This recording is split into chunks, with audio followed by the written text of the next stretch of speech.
मुझे बोलने को आमंत्रित किया है और अगर सदन, विशेषतः विपक्ष, मेरे वक्तव्य को सुनने का धैर्य रखे तो बहुत सारी चीजें उजागर हो सकती हैं। You are not India, for India is not corrupt. India believes in merit and not dynasty. And today of all the days, people like you need to remember what was told to the British: quit India, corruption quit India, dynasty quit India. Merit now finds place in India. अध्यक्ष महोदय, सबसे पहले आपकी पीठ पर, आपके आसन पर जिस प्रकार का आक्रामक बर्ताव आज देखा गया, उसका मैं खंडन करती हूं। पहली बार राष्ट्र के इतिहास में भारत मां की हत्या की बात की और कांग्रेस पार्टी यहां पर तालियां बजाती रही। जो भारत की हत्या की बात पर कांग्रेस पार्टी ने ताली पीटी आज इस सदन में, इस बात का संकेत पूरे देश को दिया कि मन में गद्दारी किसकी है।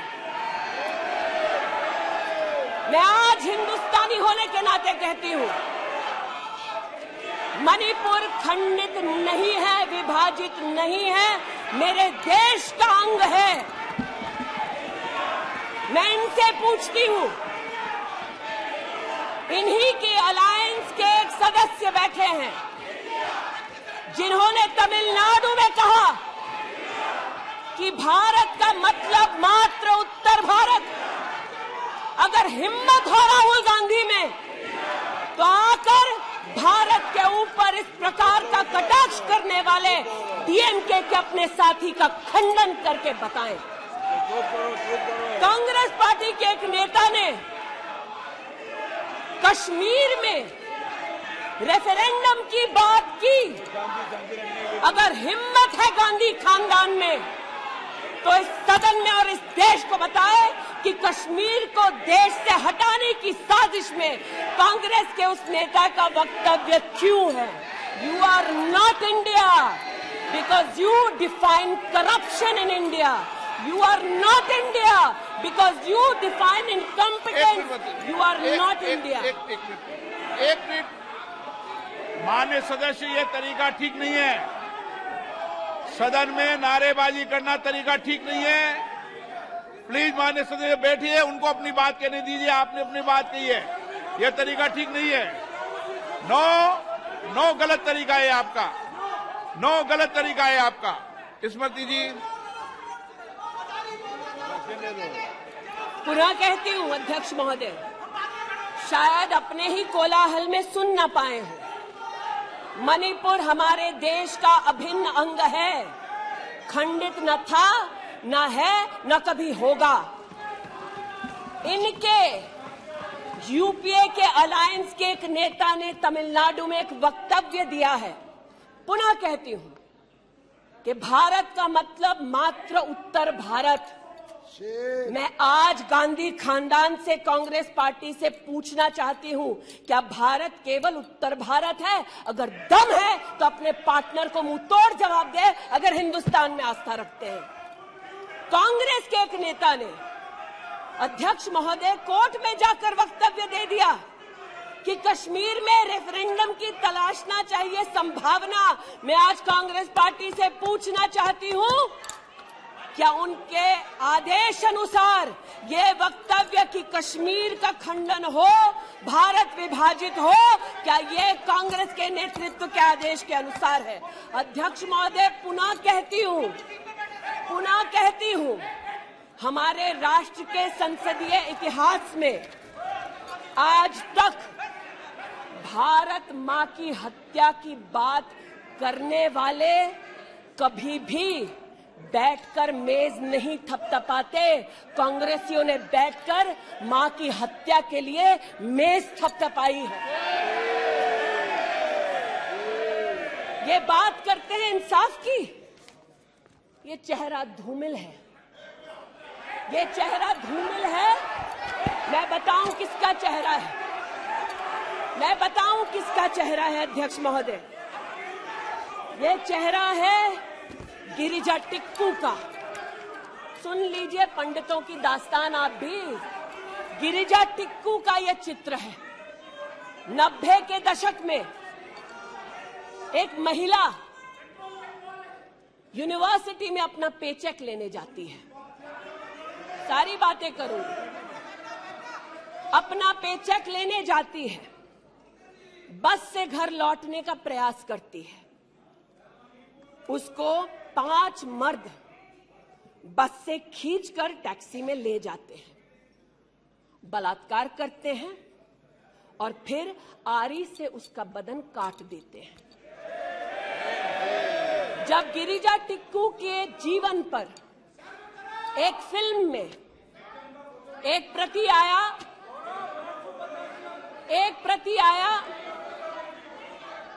मैं आज कहना चाहती हूं कि कांग्रेस के कुछ प्रवक्ताओं ने उसको प्रोपेगेंडा कहा। सरला भट्ट, आप नहीं चाहते कश्मीरी पंडितों की दास्तान कहीं सुनाई जाए, आप नहीं चाहते वो आइडेंटिफाई हो एज विक्टिम्स। सरला भट्ट मेडिकल स्टाफ थी।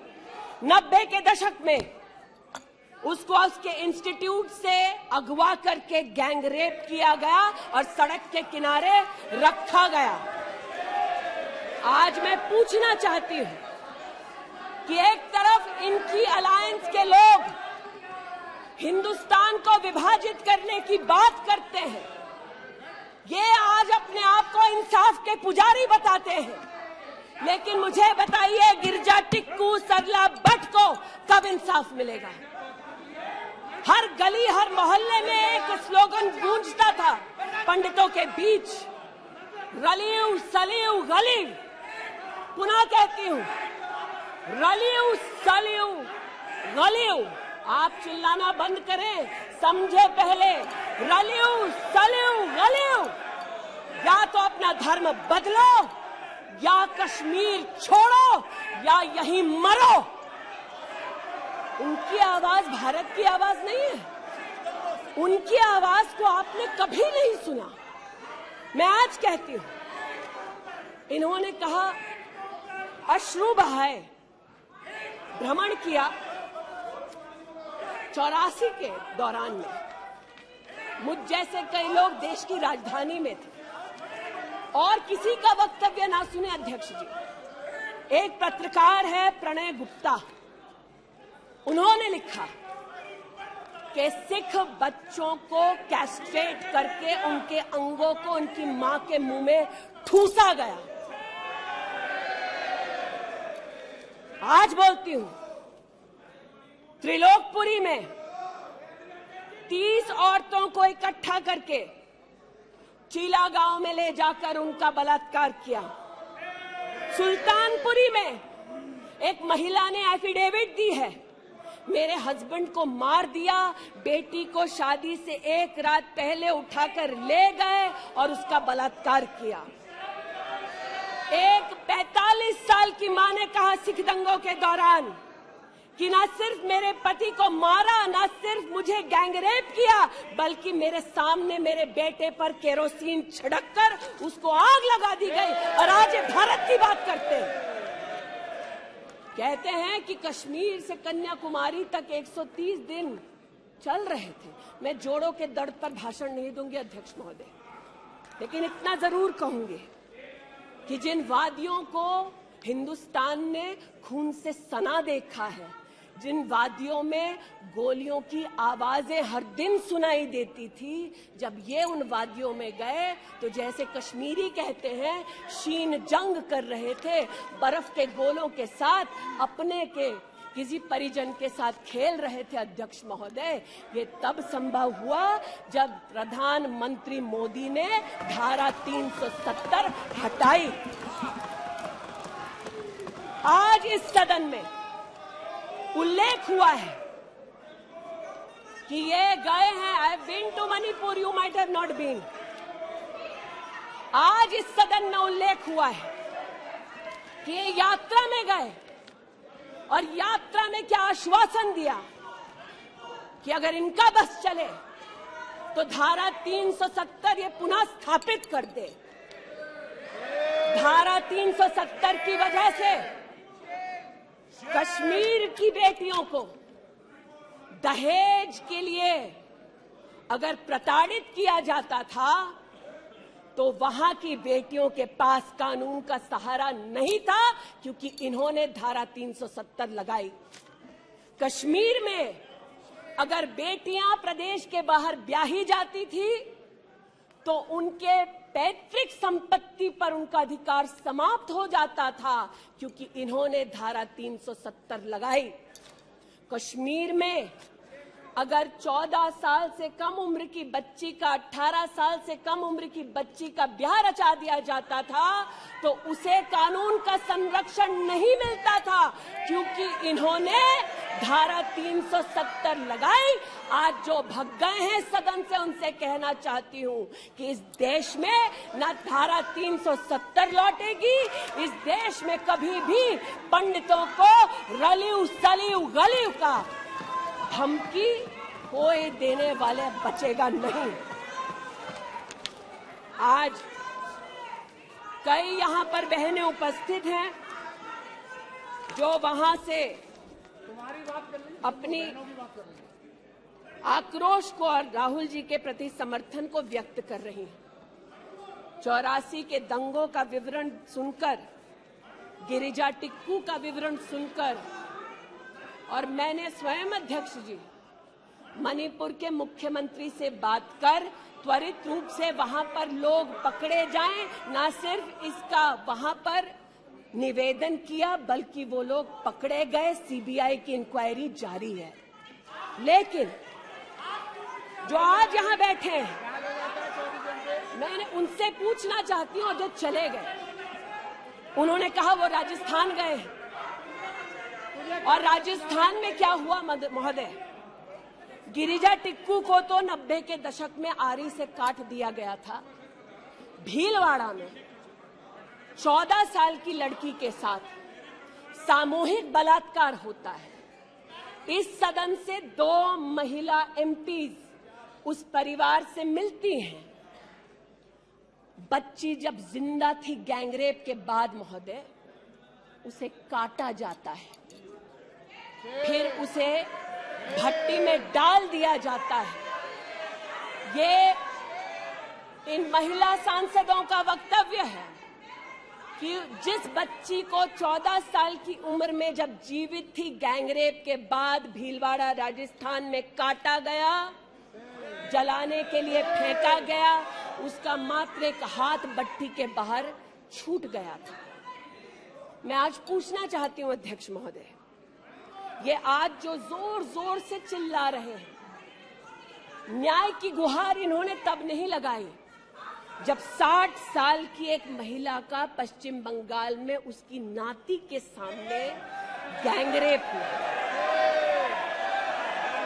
कोर्ट में केस लंबित है, इनका दिल नहीं दहला और पूछ रहे थे कि मणिपुर के बारे में आप नॉर्थ ईस्ट के बारे में नहीं जानते। जिन्होंने प्रस्तावना की उनसे कहती हूँ, नल्ली का मैसेकर हुआ, 5 मिनट के लिए कांग्रेस की एक नेत्री गई, लेकिन इनका क्या रुख था तब। 2012 में तरुण गोगोई जी ने स्वयं वक्तव्य दिया है कि दंगे हो रहे हैं, लेकिन कांग्रेस की केंद्र की सरकार ना ट्रूप्स दे रही है, ना इंटेलिजेंस दे रही है। कोकराझार की बात करते हैं, ये मेरा वक्तव्य नहीं है, तब के कांग्रेस के मुख्यमंत्री तरुण गोगोई का वक्तव्य है।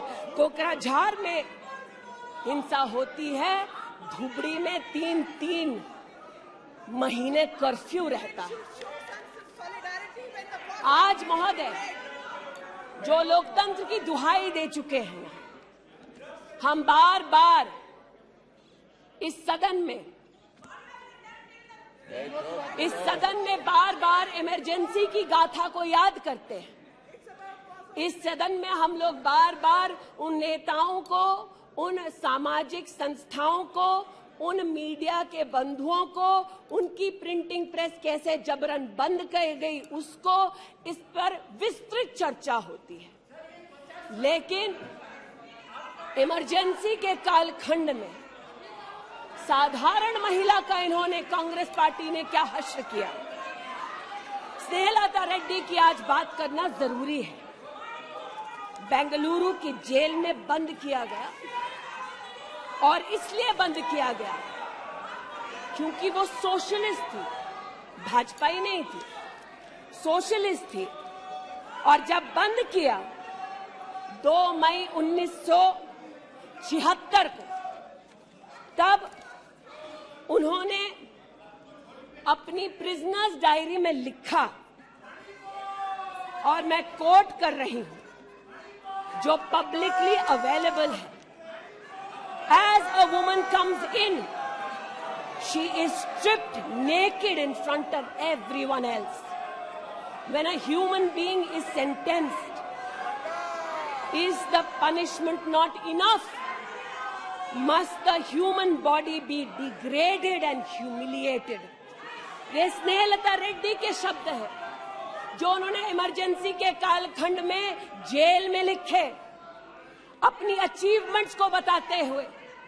जून 6, 1974 में स्नेहलता रेड्डी लिखती है that at least I have achieved something here. I have stopped the horrible beatings the women prisoners used to get. ये कांग्रेस का इतिहास है और ये भारत की बात करते हैं। अस्थमा की पेशेंट थी ये महिला, जेपीजी को तो डायलिसिस ना करने दिया, अस्थमा की इस पेशेंट को दवा नहीं लेने दी। वो 2 बार एस्थमेटिक कोमा में गई और एस्थमेटिक कोमा में जाते जाते जब उनकी हालत बिगड़ी तो पैरोल पर उनको 15 जनवरी 77 में छोड़ा। चार्जशीट में इस औरत का नाम नहीं था और 5 दिन बाद उनका देहांत हो गया। इनका इतिहास खून से सना है और जिनकी हत्या हुई आज वो इनको कटघरे में नहीं ला सकते, इसलिए आज इस सदन में मैं उनका नाम ले रही हूं, उनके बारे में बोल रही हूं। चाहते हैं कि मणिपुर पे चर्चा हो, मणिपुर पे चर्चा करने के लिए बार बार पार्लियामेंट्री अफेयर्स मंत्री ने गुहार लगाई, बार बार देश के गृह मंत्री ने कहा, हमारे श्रद्धेय राजनाथ जी ने भी कहा कि आप मणिपुर पे सदन पर चर्चा कीजिए, हम चर्चा के लिए तैयार हैं, भागे ये हम नहीं, भागे ये और हम नहीं। और भागने के पीछे कारण क्या? क्योंकि गृह मंत्री जब बोलने लगेंगे, परतें जब खुलने लगेंगी, तब ये मौन साध लेंगे। मौन मुद्रा का उल्लेख हुआ था, मौन थे ये लोग कई चीजों पर और आज भी हैं। अध्यक्ष महोदय, मेरे हाथ में केपीएमजी की एक रिपोर्ट है जो इनके कार्यकाल से संबंधित है, जो कहता है कि करप्शन की वजह से यूपीए की कार्यकाल में हमारे देश की जीडीपी की ग्रोथ को 9% का नेगेटिव इम्पैक्ट होगा। ये अंतर्राष्ट्रीय एजेंसीज बोल रही थी, लेकिन ये चुप थे, आज भी चुप हैं। जो लोग जीरो लॉस थियरी सिखाते थे, आज उसी कांग्रेस के एक नेता को कोयला घोटाले के लिए सजा हुई है और वो चुप है। लेकिन चुप और बहुत सारी चीजों में रहे महोदय। 2005-06 में यूपीए की सरकार को यह ज्ञात हो गया था कि खुले में शौच करने की वजह से महिलाओं का बलात्कार हो रहा है। 2005-06 में इनको पता था, ये सरकारी सर्वे में ज्ञात हुआ है, लेकिन ये चुप थे। 2010 में वर्ल्ड बैंक की रिपोर्ट ने कहा, इनकी तब सरकार थी, कि स्वच्छता न होने की वजह से देश की जीडीपी पर 6.4 का नेगेटिव इंपैक्ट है। ये चुप रहे। महिला का बलात्कार खुले में शौच में हो रहा था, इनको पता था, ये चुप रहे। 2014 तक देश में केवल 39% आबादी को इन्होंने टॉयलेट की व्यवस्था सुनिश्चित करके दी। 2019 तक 100% कवरेज हुआ। 110 मिलियन टॉयलेट। ये हंसते हैं इस पे अध्यक्ष जी। शायद इनको पता नहीं है कि एक महिला के लिए दिन की शुरुआत में शौच के लिए बाहर जाना या सूर्यास्त का इंतजार करना, शौच के लिए बाहर जाना और वहां उसका शारीरिक शोषण होना, बलात्कार होना, ये कितनी बड़ी सामाजिक और क्रिमिनल चुनौती है, इस बात से इनको कोई सरोकार नहीं, इसलिए उपहास का विषय बनाते हैं। आज मुझे ये कहते हुए शर्मिंदगी है कि मैं यहां पर कह रही हूं कि खुले में शौच करने वक्त औरत का बलात्कार होता है, ये उपहास उड़ा रहे हैं और महिला उपहास उड़ा रही है। शायद यही लक्षण है कांग्रेस मिथ अलायंस के कि औरत का बलात्कार हो तो ये हंसे, भारत मां की हत्या की बात हो तो ये यहां पर तालियां पीटे। ये कांग्रेस का लक्षण है। इनकी प्रस्तावना के वक्त ये कहा गया कि हम बात करेंगे, मात्र एक व्यक्ति से, हम किसी मंत्री से बात नहीं करेंगे, क्योंकि मंत्रियों की कार्यशैली पर इनको चर्चा नहीं करनी। और शायद सच भी है, इनका अपना अनुभव है कि इनके यहां पावर का केंद्र बिंदु एक था। यहां पर फर्क यह है कि हम सब कलेक्टिव रिस्पॉन्सिबिलिटी के भागीदार हैं। इसलिए आज जब गजेंद्र शेखावत जी के मंत्रालय की ओर से टॉयलेट की व्यवस्था होती है, तो मैं एक महिला सांसद और नागरिक के नाते इनका भी उतना ही अभिनंदन करती हूं जितना कि प्रधानमंत्री जी का। जल जीवन मिशन महोदय, हमारे देश में जब इनकी सरकार थी तो मात्र 3 करोड़ परिवारों तक नलके से पानी पहुंचता था। अब 2019 का आंकड़ा कहता है कि आपने तब तक 9.5 करोड़ तक पानी पहुंचाया और अब लगभग 19 करोड़ 40 लाख और 12 करोड़ 40 लाख तक आपका पानी नलके से पहुंच चुका है। लेकिन इनको इससे भी सरोकार नहीं कि अगर टॉयलेट बना, महिलाओं का शोषण कम हुआ, देश की साधारण महिला का सम्मान बढ़ा, तो इनसे इनका कोई सरोकार नहीं। स्पष्ट है, गरीब के घर में नल से जल पहुंचा तो कांग्रेस का उसका कोई सरोकार नहीं। ये स्पष्ट है और सही है। हमारा सरोकार है, देश हमारा है, सेवा हमारी है। आज ये उत्तेजित है कि मैं इस सदन में मंत्रिमंडल के अपने कई सहयोगी साथियों का वर्णन करती हूं। एक ऐसी महिला मंत्री का वर्णन कर रही हूं जो वर्तमान में नहीं है। जनधन के माध्यम से 23 करोड़ महिलाओं का बैंक का खाता खुला। ये इनके लिए कोई मान्यता नहीं रखता, ये मुझे स्वीकार है, ये हमारे लिए अहम है।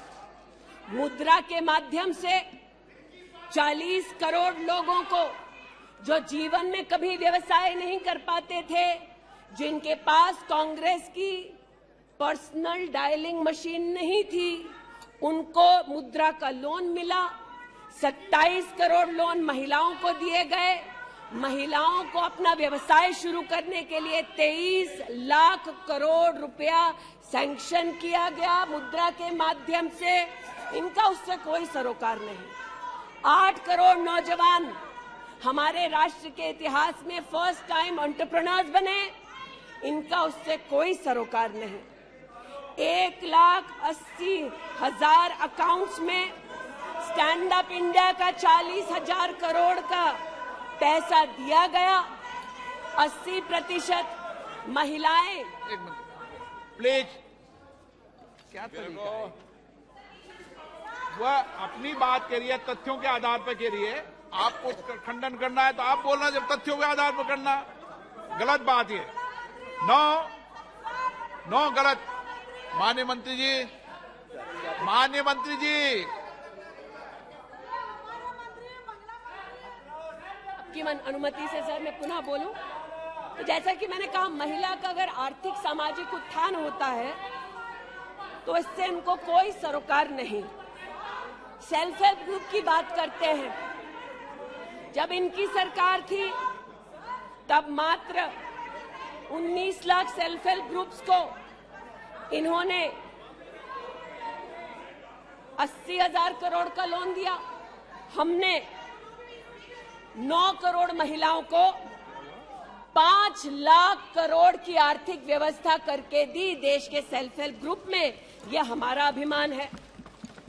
जो आज महिला के बारे में चर्चा कर रहे हैं, टोका-टोकी बंद करो सर। जब इन्होंने महिला संबंधित बजट की व्यवस्था की तब इनके कार्यकाल से 130% ज्यादा बजट हमारे प्रधानमंत्री जी ने देश की महिलाओं को समर्पित किया। ये हमारा अभिमान है। आयुष्मान भारत के अंतर्गत 10 करोड़ परिवारों में महिलाओं को आयुष्मान भारत का कार्ड मिला। आज तक 2 करोड़ 60 लाख महिलाओं ने हॉस्पिटल वेलनेस सेंटर में सुविधाएं ली। ब्रेस्ट कैंसर में 12 करोड़, सर्विकल कैंसर में 8 करोड़ महिलाओं ने स्क्रीनिंग कराई। इनका उससे कोई सरोकार नहीं, बल्कि इनका उनसे सरोकार है दिल्ली में, जिन्होंने आयुष्मान भारत योजना दिल्ली में लागू ही नहीं की। इनका उनसे सरोकार है। देश में मोदी सरकार में 3 करोड़ 84 लाख घर बने, जिनमें से 2 करोड़ 86 लाख महिलाओं को मिले।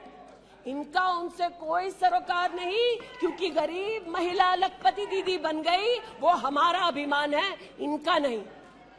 हमारे देश में 8 करोड़ 50 लाख बेटियों ने समग्र शिक्षा के माध्यम से स्कूल में सेवा ली, मुफ्त टेक्स्ट बुक की सेवा ली। बेटियां का ये उपलब्धि हमारा अभिमान है, इनका नहीं। 5 लाख से ज्यादा बेटियों के लिए स्कूलों में अलग से टॉयलेट की व्यवस्था हुई। ये इनका अभिमान नहीं, हमारा अभिमान है। हमें अपनी बेटियों पे गर्व है। 5 लाख दिव्यांग बेटियों को मंथली स्टाइपेंड मिलता है। ये सेवा हम देश की बेटियों को दे सकते हैं। ये हमारे लिए बहुत बड़ा प्रभु का उपकार है। 1,28,000 बेटियों को मेरिटोरियस स्कॉलरशिप दी जाती है, 12,000 रुपए की हर साल। ये सेवा का मौका परिवारों ने हमको दिया। 2 लाख से ज्यादा बेटियों को सेल्फ डिफेंस की ट्रेनिंग दी जा रही है। आज एलिमेंट्री एजुकेशन में बेटियों की एनरोलमेंट 100% है इस देश में। ये हमारे देश के लिए गौरव की बात है। आज पहली बार फीमेल एनरोलमेंट उच्च शिक्षा में महोदय 2 करोड़ से ज्यादा हुआ है महिलाओं का। ये देश के लिए गौरव की बात है। आज दलित बेटियों का एनरोलमेंट बढ़ा है 38%। दलित बेटियों का उल्लेख करती हूँ, ये चिल्लाते हैं, इनको दलित बेटियों से सरोकार नहीं, हमको है। ये हमारे लिए गर्व की बात है। आदिवासी बच्चे, लड़कियां 63% उनका एनरोलमेंट बढ़ा महोदय। आदिवासी बच्चों के साथ इनका कोई सरोकार नहीं। आदिवासी बेटियों ने हमारे प्रधानमंत्री को सेवा का मौका दिया। ये हमारे लिए प्रभु की असीम कृपा है।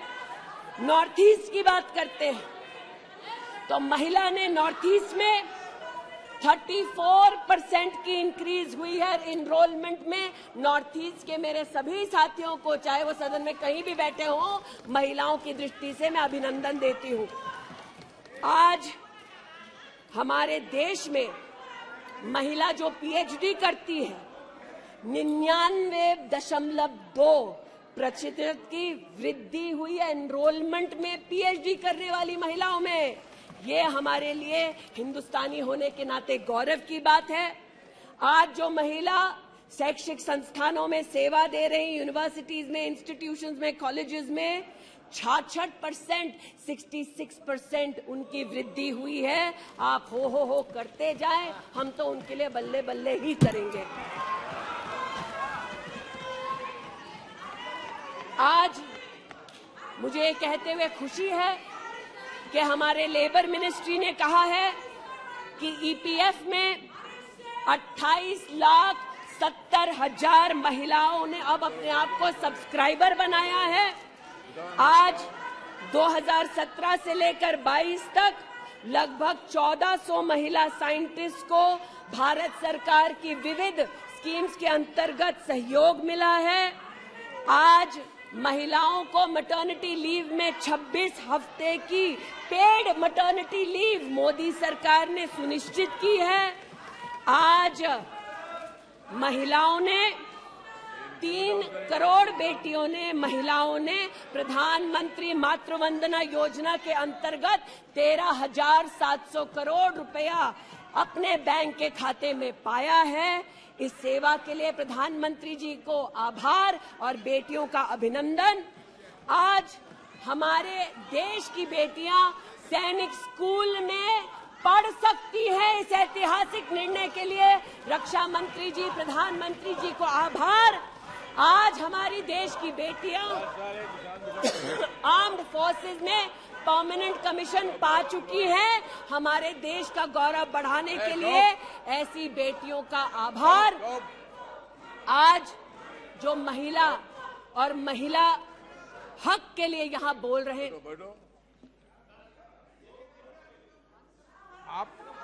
आप विषय पे बोल रही हैं और अविश्वास प्रस्ताव पे सब विषय पर बोल सकते हैं। ये तरीका अच्छा है क्या? बोलिए माननीय। वो भी शायद मजबूर हैं, उनको भी रिमोट से डायरेक्शन आया है। इतना ही कहना चाहती हूँ कि आज एक तरफ हमारी बेटियों ने सैनिक स्कूल में, आर्म्ड फोर्सेस में अपने प्रतिभा के आधार पर देश का गौरव बढ़ाया है। दूसरी ओर बिना किसी पुरुष सहयोगी के हिंदुस्तान के इतिहास में पहली बार 4,313 मुस्लिम बहनें अकेली हज के लिए गईं और सुरक्षित हिंदुस्तान लौटी।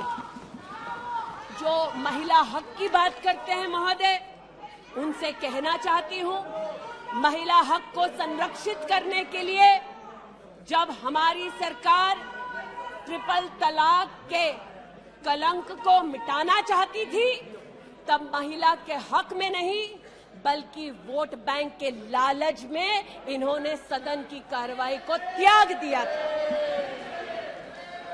आज जब ये महिला सुरक्षा की बात करते हैं महोदय, तो ये कहना उचित होगा कि एक तरफ निर्भया फंड की रचना की घोषणा करते हैं 13 में, एक काम निर्भया फंड में नहीं करते, लेकिन जो निर्भया के बलात्कारी हैं उनको कांग्रेस नित अलायंस के लोग बलात्कारी के हाथ में 10,000 रुपए और एक सिलाई की मशीन देते हैं।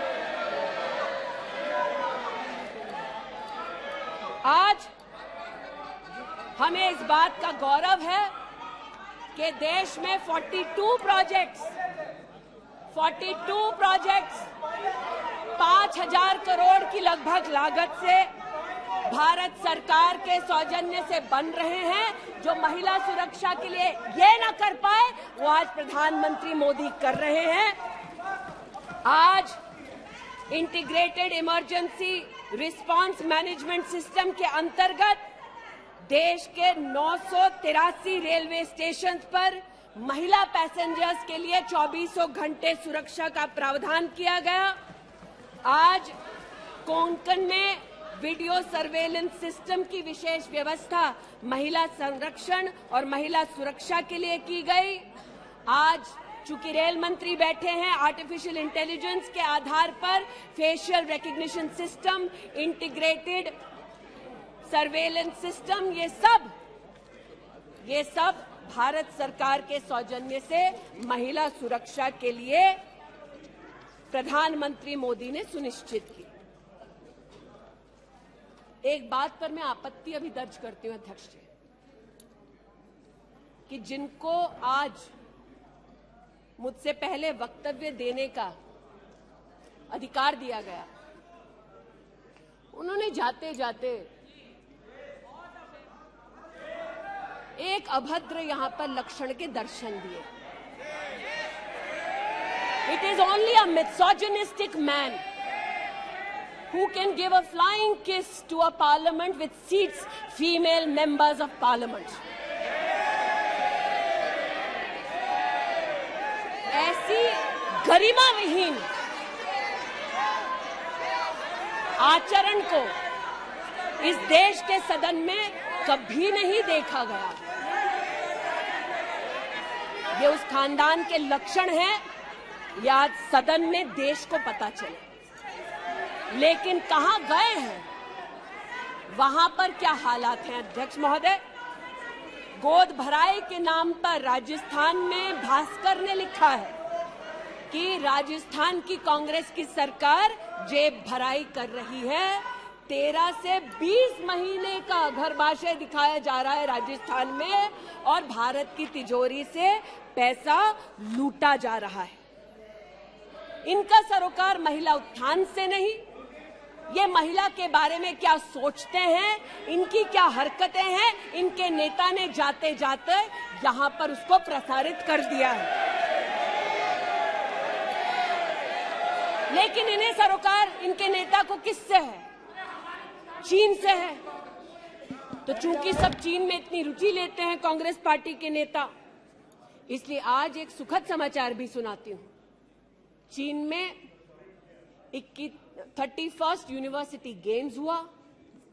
1959 से लेकर आज तक भारत को मात्र 18 पदक मिले। इस बार 26 मेडल का रिकॉर्ड हिंदुस्तान के बच्चों ने स्थापित किया। भारत मां के टुकड़े के लिए तालियां बजाते थे, भारत मां के बच्चों के लिए तो बजा दो। 11 गोल्ड, 5 सिल्वर, 10 ब्रॉन्ज।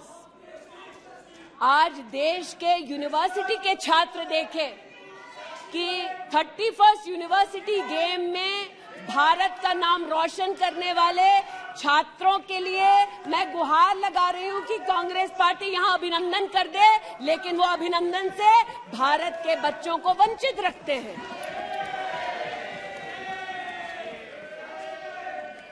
बात अभिनंदन की निकली तो एक वो भी थे जिन्होंने आसमान चीरा और दुश्मन को मुंहतोड़ जवाब दिया।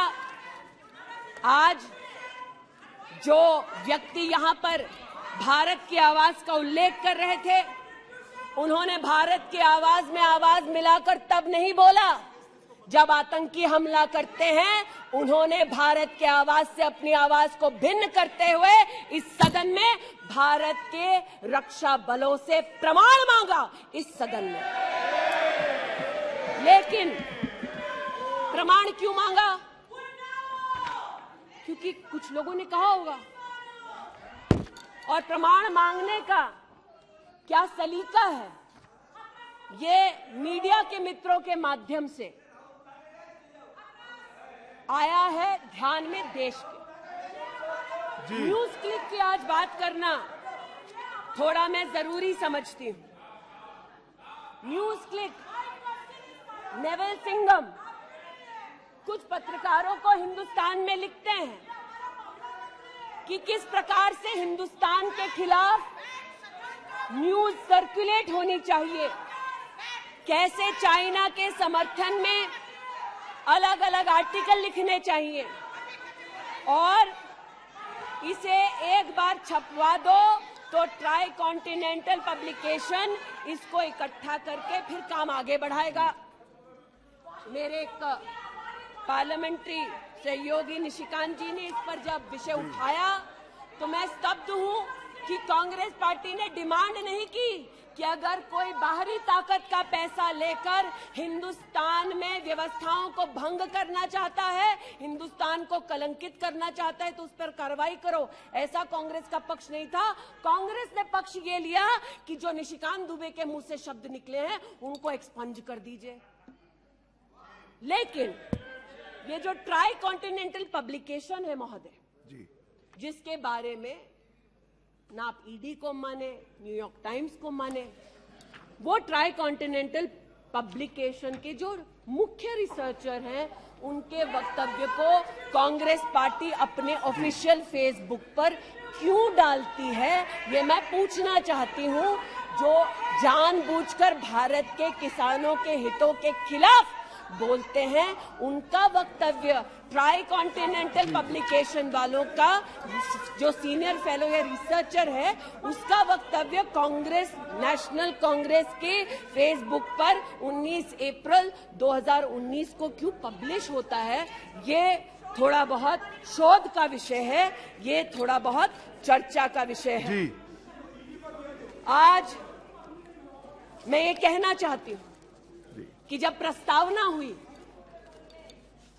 मैं तो प्रस्तावना के विरुद्ध खड़ी हूं। मैं नरेंद्र मोदी जी के नेतृत्व पर राष्ट्र के सभी नागरिकों के साथ पुनः विश्वास दर्शाते हुए अपना वक्तव्य देती हूं। लेकिन राहुल जी ने किस पर विश्वास जताया? राहुल जी ने विश्वास जताया मुस्लिम लीग पर। कहा सेक्युलर पार्टी है। शायद राहुल जी ने ना पढ़ा हो कि 80 के दशक में मुरादाबाद में 83 लोगों को मारने वाली मुस्लिम लीग, राहुल जी को बताना पड़ेगा सेक्युलर कैसे हुई। राहुल जी को आज जवाब देना होगा कि वो राष्ट्रभक्ति की बात करते हैं तो क्या जेएनयू में जाकर जब भारत तेरे टुकड़े होंगे का नारा दे रहे थे वो राहुल गांधी की देशभक्ति थी? राहुल गांधी को आज जवाब देना होगा, है तो नहीं? उनको आज जवाब देना होगा। जिस अफजल गुरु ने इस संसद पर हमला किया, उस अफजल गुरु के संरक्षक समर्थक को कांग्रेस पार्टी ने अपने पार्टी का नेता बना दिया, जिसने कहा यह राहुल गांधी की देशभक्ति है। राहुल गांधी की देशभक्ति आज बताती हूं। इन्होंने, घबराइए मत, आप ही के नेता बोलकर गए हैं, घबरा क्यों रहे हैं? बैठिए, आराम से बोल रही हूँ। जरा संक्षेप कीजिए। मैं पुनः बोलना चाहती हूँ अध्यक्ष महोदय, बहुत सारे व्यवधान आए, अब राहुल जी की बात चली है तो कृपा थोड़ी सी कर दीजिए। दोबारा कहती हूँ, क्या बोले हैं और क्या बाहर बोले हैं। देश के बाहर गए तो कहा आइडियाज ऑफ इंडिया कॉन्क्लेव में that there is going to be a Mars upsurge. India has massive amount of polarization. ये राहुल गांधी के शब्द हैं। इसका मतलब राहुल गांधी ने विदेश में जाकर कहा हिंदुस्तानी सौहार्द की भूमिका में नहीं रहते। राहुल गांधी ने कहा कि हिंदुस्तानी भाईचारे में इतना विश्वास नहीं करते because there is a massive amount of polarization. और राहुल गांधी ने कहा there is going to be a mass upsurge. Now the question is, how can the opposition effectively use the upsurge to change politics? मतलब उन्होंने कहा कि देश में उथल-पुथल होगी। मैं स्पष्ट करना चाहता हूं, विपक्ष इस उथल-पुथल को कैसे इस्तेमाल कर सकता है, ये मैं सोच रहा हूं। फिर उनका शब्द है, देश में केरोसिन फैला है, हमें एक चिंगारी की जरूरत है। आज पूछना चाहती हूं, माचिस ढूंढते ढूंढते राहुल गांधी कहां गए? अमेरिका गए, तंजीम अंसारी के साथ, जो पाकिस्तानी इमाम जावेद अहमद के साथ ताल्लुक रखते हैं, अमेरिका में अपने कार्यक्रमों को उनके साथ करवाया। राहुल गांधी, मिन्हाज खान, जो हिंदुस्तान के खिलाफ आवाज बुलंद करते हैं, उनके साथ उन्होंने मीटिंग की। आज जो लोग इस देश में एस्पियोनाज के लिए पकड़े जाते हैं, उनका राहुल गांधी ने जाकर विदेश में समर्थन किया। वे तब से अडानी अडानी कर रहे हैं, तो अब थोड़ा मैं भी बोल दूं। फोटो मेरे पास भी है। इतना ही खराब है तो जीजा जी उसके साथ क्या कर रहे हैं? तो निशिकांत जी सही कहा, किसी को सेट करो, किसी को भेंट करो। पूछना चाहती हूं, 1993 में मुंद्रा पोर्ट में कांग्रेस की सरकार ने अडानी को जगह दी। तब प्रधानमंत्री कौन थे? कांग्रेस के थे। वित्त मंत्री कौन थे? मनमोहन सिंह थे। अडानी बोल रही हूं। यूपीए के कार्यकाल में अडानी को इन्होंने 72,000 करोड़ का लोन दे दिया। क्यों दिया? राजस्थान में 60,000 करोड़ से ज्यादा का समझौता कर लिया गहलोत जी के साथ। 20,000 एकड़ जमीन ले ली। क्यों किया? केरल में कांग्रेस की यूडीएफ सरकार के साथ पोर्ट का काम क्यों दिया? महाराष्ट्र में जब कांग्रेस के पास सत्ता थी, तो फिर कांग्रेस ने अडानी को पोर्ट का काम क्यों दिया? बंगाल में हल्दिया पोर्ट का काम अडानी को क्यों दिया? छत्तीसगढ़ में कांग्रेस पार्टी ने अडानी को काम आदिवासियों ने मना किया, फिर भी क्यों दिया? अब इसमें बेटा कितना सेट होगा, दामाद को कितना भेंट होगा, हम क्या जाने। लेकिन आज अरे दामाद का मामला है, बैठ जा भाई। दामाद आपका नहीं है, जिनका है वो नहीं चिल्ला रहे, आप क्यों चिल्ला रहे? बैठ जाइए भाई। जिसका है दामाद वो नहीं चिल्ला रहे, आप क्यों चिल्ला रहे? बैठिए। अरे बैठ जाइए, बैठ जाइए, बैठ जाइए, बैठ जाइए, बैठ जाइए। कोयले घोटाले में पकड़े गए, 2G में भी पकड़े जाएंगे। बैठ जाइए प्लीज। आप बताइए, इस पूरी बला की जड़ महोदय, पूरी बला की जड़ परिवारवाद में है, और परिवारवाद की राजनीति की जड़ कांग्रेस पार्टी में है।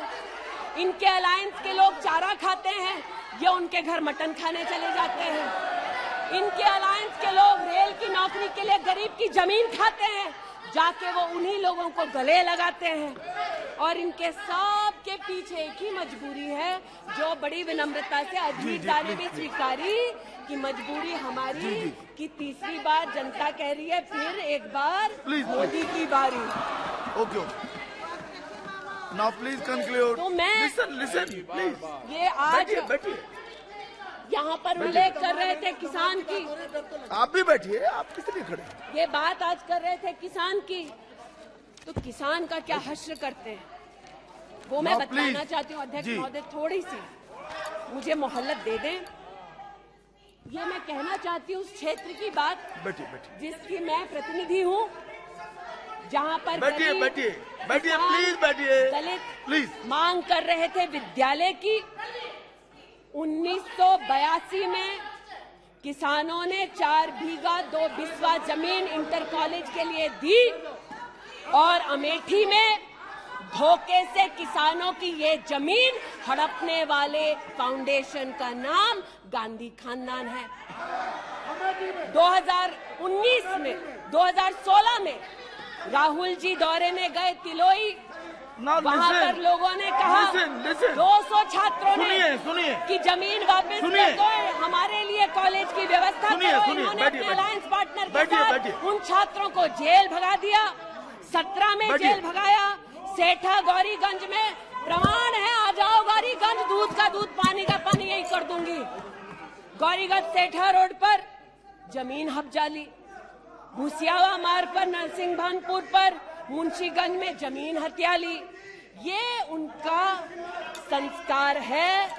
जमीन कौन कौन हड़पता है, ये कांग्रेस की गाथा स्पष्ट है।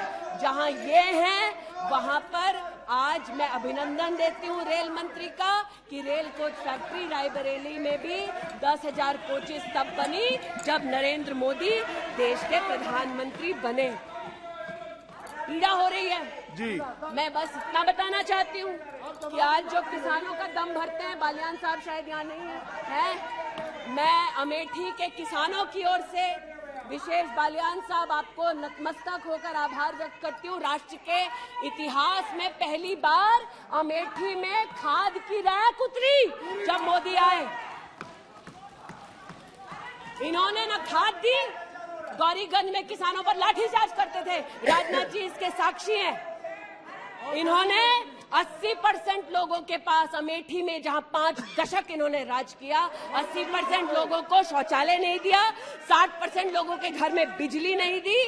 और ये आज लोकतंत्र की बात करते हैं, अपनी प्रतिभा की बात करते हैं। आज मैं आभार व्यक्त करती हूँ, अमेठी का पहला सैनिक स्कूल मोदी जी ने दिया, 7.5 लाख लोगों को मुफ्त अनाज मोदी जी दे रहे हैं। अमेठी का आज पहला मेडिकल कॉलेज, जिसके नाम से इस खानदान ने जमीन हड़प ली थी, वो नरेंद्र मोदी ने दिलवाई। आज मैं इतना कहना चाहती हूँ अध्यक्ष महोदय, जो अभी है नहीं, जो 50 साल की उम्र के बाद देश देखने निकले थे, वो देश के किस कोने में वर्तमान में है मैं नहीं जानती, लेकिन इतना एक मिनट। और देखिए, रोम आपने एक फिलोसोफर का ये मंत्रिमंडल में अविश्वास प्रस्ताव लाया है, कैन तो सर्वाइव, मंत्रिमंडल उस संबंध में बोलेगा, उनको बोलने का अधिकार है।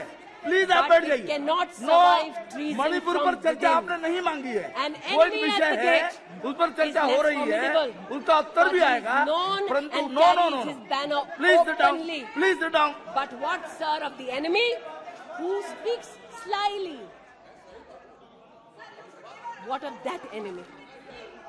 आज जिनके पास ना नीति थी, ना नियत थी, ना देश के प्रति निष्ठा थी, आज ना जो कभी हिंदू के हुए, जिन्होंने राम के अस्तित्व को नकार दिया, ना सिखों के साथ जिन्होंने इंसाफ किया, जो ना कभी महिलाओं के उत्थान के लिए समर्पित थे, ना नौजवान के सशक्तिकरण के लिए समर्पित थे, ना किसान के बलिदान को स्वीकार कर किसान की समृद्धि के लिए समर्पित थे।